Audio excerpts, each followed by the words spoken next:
handog ng College of Criminal Justice mula sa nobela ni Dr. Jose Rizal, Ang Nole Me Tangere.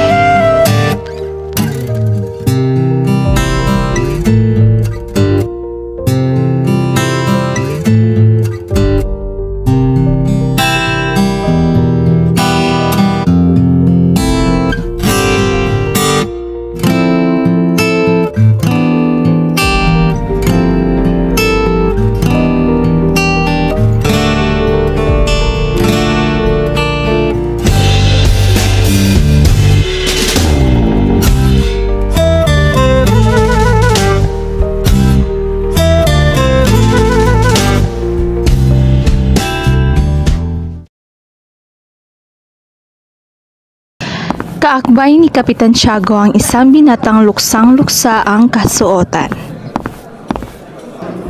Ikirarangal kong ipakilala sa lahat si Ginoong Crisostomo Ibarra, anak sa nasira kong kaibigan.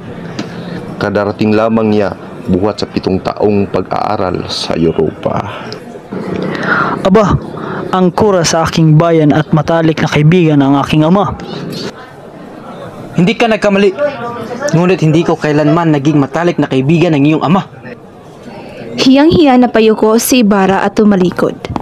Napaharap siya sa tanyenteng kanina pa nagmamasid.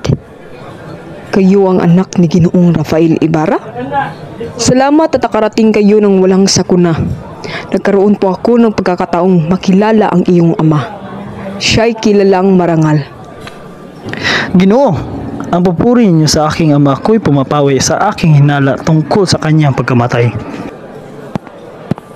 Lumapit sa umpukan ng mga binata si Ibarra upang makipagkilala.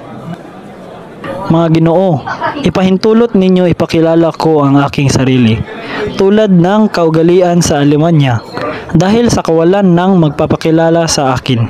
Hindi ko nais dalhin dito ang kaugalian sa ibang lupain, sabagkat tayo rito ay may likas na kabutihang ugali, ngunit ako ay napilitan.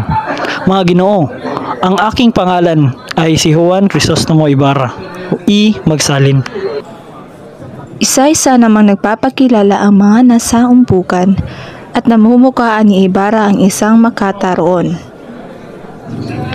Ang inyong mga tula ay bumubuhay sa aking pagmamahal sa aking bayan.